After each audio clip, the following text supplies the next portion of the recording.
नमस्कार, आपने देखना शुरू कर दिया है द एंगल और मैं हूं आपके साथ छवि अवस्थी।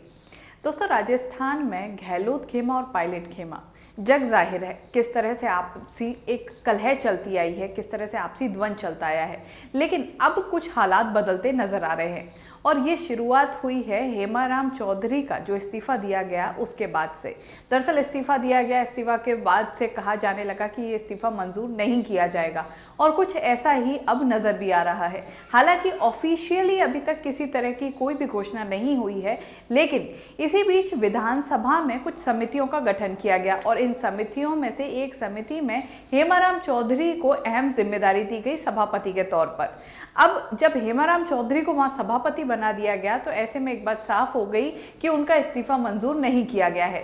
दरअसल उन्होंने अपना इस्तीफा दिया था, उसके बाद विधानसभा अध्यक्ष की तरफ से उनके पास पत्र गया था। उसमें कहा गया था कि जब लॉकडाउन खत्म हो जाएगा उसके 7 दिन बाद उन्हें उनसे आके मिलना है और उसके बाद इस जो ये पूरा मामला है इस पर वार्तालाप की जाएगी।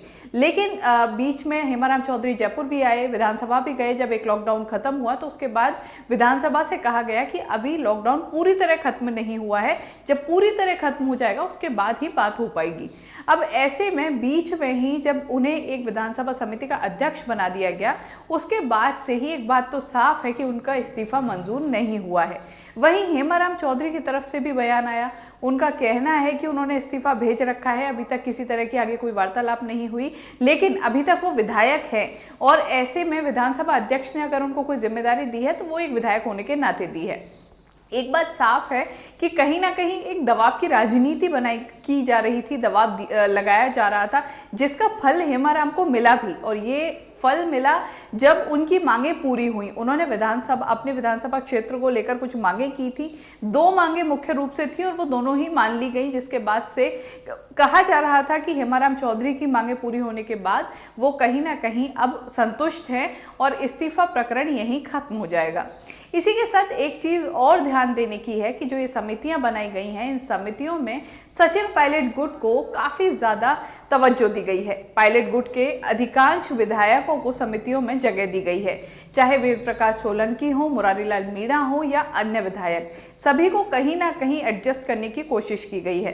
तो इस पूरे घटनाक्रम को अगर ध्यान से देखें तो इसके बाद एक बात तो साफ है कि जो ये आपसी कलह चल रही है अब इसको कहीं ना कहीं पूरी तरह से खत्म करने की कोशिश की जा रही है। इसके एक समन्वय बिठाकर एक सुलह के साथ इसे सुलझाने की कोशिश की जा रही है।